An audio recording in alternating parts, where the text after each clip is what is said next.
Hi hello నమస్తే, నేను మీ Monika. Welcome to BLM studios.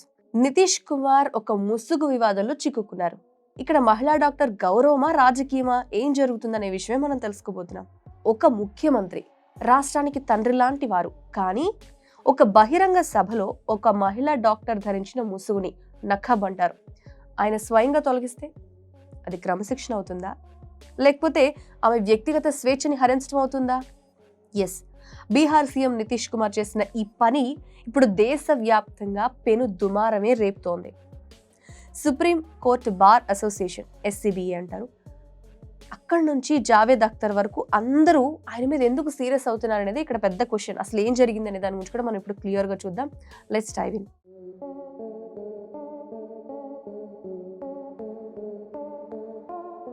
మొట్టమొదటిగా సిచ్యువేషన్ ఏంటి అసలు అక్కడ జరిగిన సంఘటన అంటే, డిసెంబర్ 15వ తేదీ పాట్నాలో ముఖ్యమంత్రి సచివాలయం అది. కొత్తగా నియామకమైన ఆయుష్ వైద్యులకి అపాయింట్మెంట్ లెటర్స్ ఇచ్చే ప్రోగ్రాం జరుగుతోంది. అక్కడికి వచ్చిన వాళ్ళలో ఒక మహిళా డాక్టర్ తన లెటర్ తీసుకోవడానికి స్టేజ్ మీదకు వెళ్లారు. అక్కడ ఆమె స్టేజ్ మీద ఉన్నప్పుడు ఆమె నఖాబ్ ధరించి ఉండడం నితీష్ కుమార్ గారు గమనించారు. ఇదేంటి అని క్వశ్చన్ చేస్తూనే ఆయన ఆమె ముఖం మీద ఉన్న ముసుగుని ఇలా తీయడం జరిగింది. సోషల్ మీడియా ఊరుకుండదు కాబట్టి ఈ వీడియో సోషల్ మీడియా మొత్తం వైరల్ అయిపోయింది. అది ఎందుకు వైరల్ అయింది, ఎందుకు వివాదంగా రాసుకుంది? SCBA ఇంకా మేధావులు ఎలా రియాక్ట్ అయ్యారనేది చూద్దాం మనము. ఈ సిచ్యువేషన్ మీద supreme court bar association, SCBA చాలా కఠినంగా రియాక్ట్ అయింది. ఒక లేఖ కూడా రిలీజ్ చేసింది. అదేంటి అంటే, మహిళా గౌరవం అనే పాయింటే. అంత ఉన్నత పదవిలో ఉన్న వ్యక్తి ఒక మహిళా స్వయం ప్రతిపత్తి గౌరవాన్ని ఇలా కించపరచడం అస్సలు హేయమైన చర్య, దిగ్భ్రాంతి కలిగించే విషయంగా పేర్కొనడం జరిగింది. రాజ్యాంగాన్ని ఉల్లంఘించడం, కేవలం మత స్వేచ్ఛ ఉల్లంఘించడమే కాదు ఇక్కడ పాయింట్. మహిళల మీద ఉన్న పాతకాలపు దుర్మార్గపు వైఖరిని ఇది రిఫ్లెక్ట్ చేస్తోంది అని ప్రజ్ఞా బాగెల్ చేసిన ఒక లేఖలో కూడా పేర్కొనడం జరిగింది. మరి డిమాండ్ ఏంటి అంటే, నితీష్ కుమార్ బేషరతుగా క్షమాపణ చెప్పాలి అని చాలామంది లాయర్సా, ఎక్స్పర్ట్సా డిమాండ్ చేస్తున్నారు.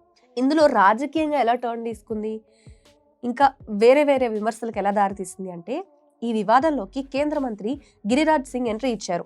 ఆయన నితీష్ కుమార్ చర్యను సమర్థించారంటే, ఆయనకు సపోర్ట్ చేశారనమాట.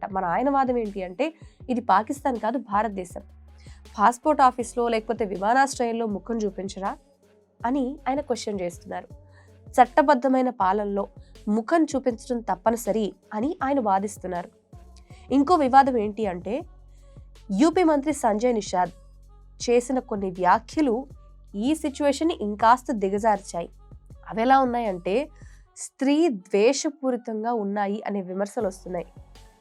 అసలు ఇంతకీ ఆ మహిళా డాక్టర్ పరిస్థితి ఏంటనే విషయం మనం చూస్తే, అధికారిక వర్గాల సమాచారం ప్రకారంగా చూద్దాం మనం. ఆ సిచ్యువేషన్ తర్వాత మహిళా డాక్టర్ ఇంకా డ్యూటీలో జాయిన్ అవ్వలేదు. పాట్నా సివిల్ సర్జన్ మాట్లాడుతూ చెప్పిన విషయం ఏంటంటే, ఆమె ఇప్పటికీ జాయిన్ అవ్వచ్చు, అపాయింట్మెంట్ డేట్ కూడా మేము ప్రొలాంగ్ చేస్తాం, ఆ అవకాశం ఉంది అని చెప్తున్నారు. కానీ ఒక బహిరంగ వేదిక మీద జరిగిన ఈ అవమానంగా ఫీల్ అయిన ఆమె మానసికంగా ఎంతగా కుంగిపోయి ఉంటుందో ఒకసారి ఊహించుకోవచ్చు మనం కూడా. ఫైనల్ పాయింట్ ఏంటంటే, ఇక్కడ క్వశ్చన్ ఏంటి అంటే, ముసుగు వేసుకోవాలా వద్దా అనేది అసలు పాయింటే కాదు. ఒక వ్యక్తి తన ఇష్ట ప్రకారంగా ఒక ముసుగు ధరించి ఉన్నారు వస్త్రాన్ని. ఇంకొకళ్ళు, అది కూడా ఒక ముఖ్యమంత్రి అయి ఉండి బలవంతంగా దాన్ని తీసేసే హక్కు అతనికి ఉందా అనేది మెయిన్ పాయింట్. సరే, భద్రతా కారణాల దృష్ట్యా ముఖం చూడాలి అని అనుకుంటే దానికి ఒక పద్ధతి ఉంటుంది కదా, కానీ ఇలా బహిరంగంగా చేయడం ఎంతవరకు కరెక్ట్? అంతేకాకుండా నితీష్ కుమార్ ఒక సంరక్షకుడిగా వ్యవహరించారా, లేకపోతే ఒక మహిళ వ్యక్తిగత స్వేచ్ఛను కాలరాశారా? ఇలాంటి పాయింట్స్ కూడా రైజ్ అవుతున్నాయి. ఇవన్నీ కాదు, మీకేమైనా తెలుసా? మీ అభిప్రాయం ఏంటి? మా కామెంట్ రూపంలో తెలియచేయండి. ఇలాంటి విషయాల్ని లేదా ఇంకొన్ని ఇంట్రెస్టింగ్ విషయాల్ని మీకు మేము తెలియజేస్తూనే ఉంటాం. Thanks for watching. Pilot, air hostess, airport staff, A job అయినా ఏరో ఫాల్కన్స్ తోనే సాధ్యం. కోర్స్ చేయండి, జాబ్ కొట్టండి. Contact now.